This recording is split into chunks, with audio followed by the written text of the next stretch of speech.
This broadcast, this film, will be rather like an Agatha Christie, David. It twists and turns. Halfway through it, you still don't know if the butler did it. If I found evidence that clearly proves that what you've told me was rubbish... Right, bring it. OK. Bring it. OK.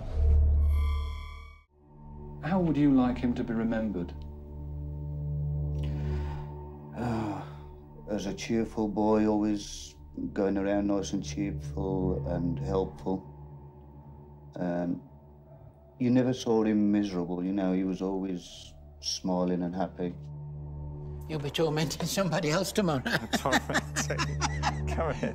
Are all your people as blunt as me? Professor David Wilson has spent the last 6 months looking into the murder of newspaper boy Carl Bridgewater and interviewing one-time suspect Bert Spencer, who has consistently denied any involvement in the boy's death. You all right? You comfortable? Yes. I think the phrase that you used that I always remember was that you said to me that you wouldn't run and you wouldn't hide. I never do. Your alibi is that you were at Corbett Hospital all day on the day that Carl Bridgewater was murdered. There was another person at Corbett Hospital that day who, of course, was Barbara Rybold.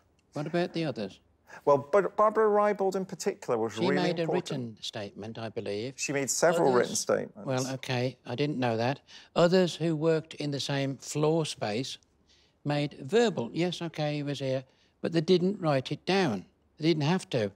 The coppers at the time didn't do everything right, what I think is right. They didn't ask, will you make a statement? Will you make a statement? They didn't feel the need. Someone's already done it.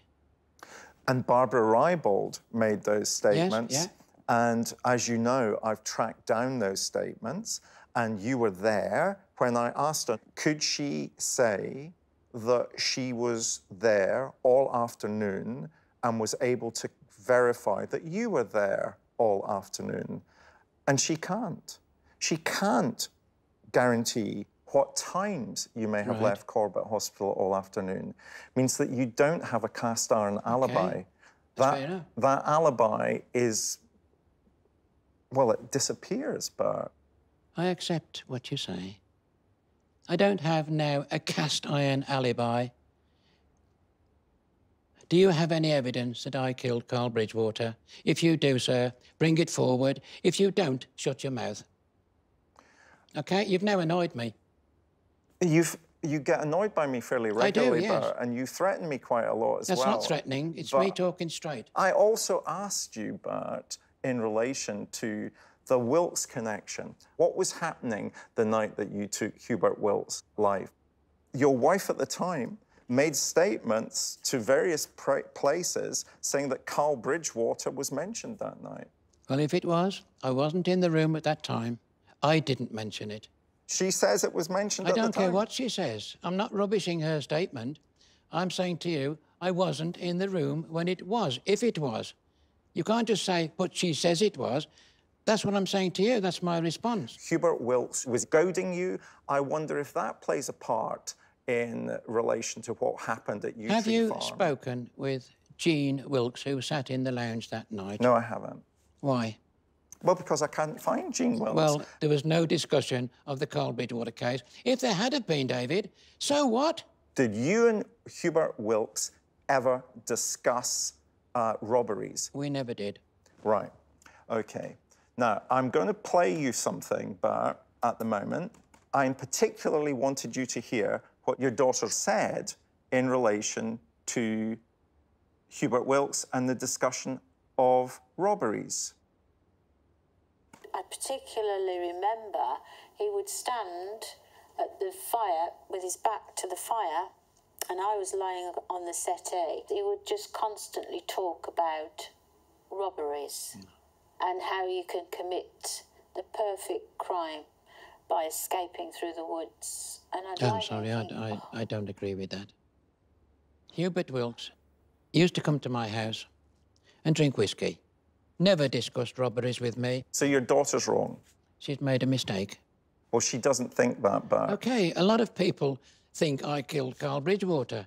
I know I didn't, but I can't change their opinion. This is really where I'm coming to. Would you mind if I showed you something? Show me. These are What do you distressing... mean if I would I mind? Show me. These I'm are here for it. distressing photographs. Show me. These are the crime scene photographs of Carl Bridgewater. Right. That's at the scene, I assume. Yeah. Yes. Okay. That's, So why have you showed it? that, I've showed you that because I think with the fact that you no longer have an alibi, that something happened that day that involved you at Yew Tree Farm, and I want you to listen again. I've always felt that he saw something that day that killed him inside. If a story ever came out like I'd finished my shift and I'd got a little bit of time and I thought, right, I'll go and do that errand. Then suddenly you hear a gunshot go off.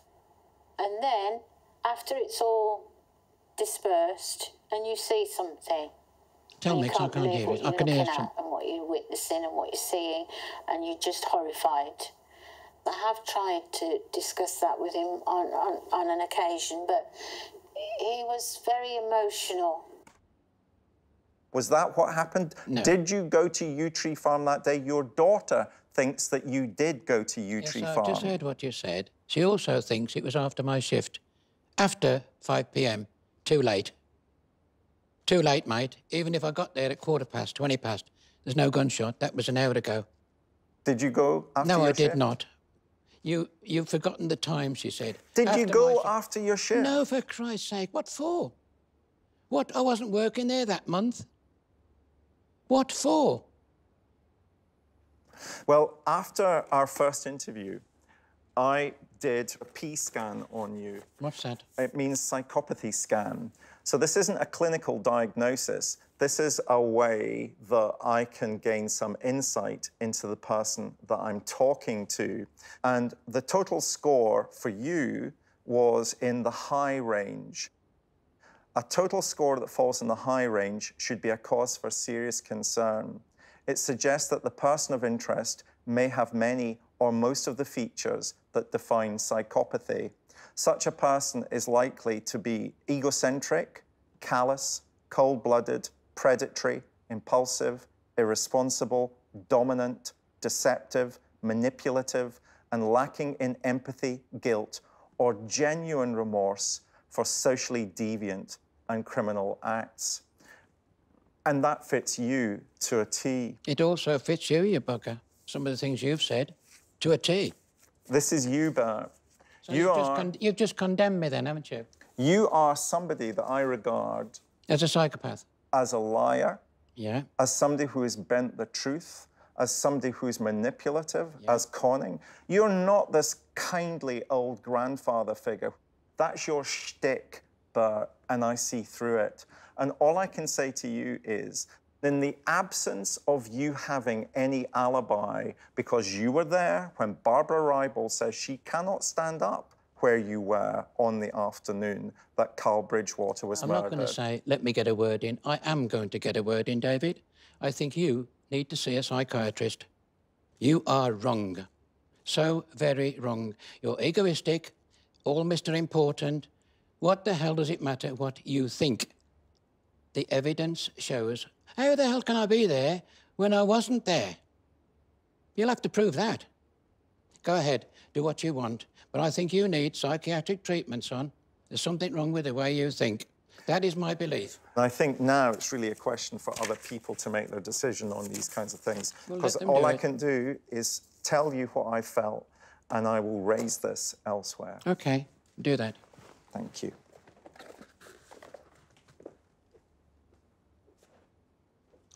Big silence in the room. He's a fucking nutcase. I didn't know that. I didn't know that. He knows that if he starts admitting that he was at Yew Tree Farm, then the police have got to be re-interviewing him. It's all a load of absolute nonsense. It really is. I could not believe what I was hearing. He can't work it out, so instead of failing, he wants me as a scapegoat. I'll certainly stand by my man. every inch of the way. This psychopath needs a cuddle. Right.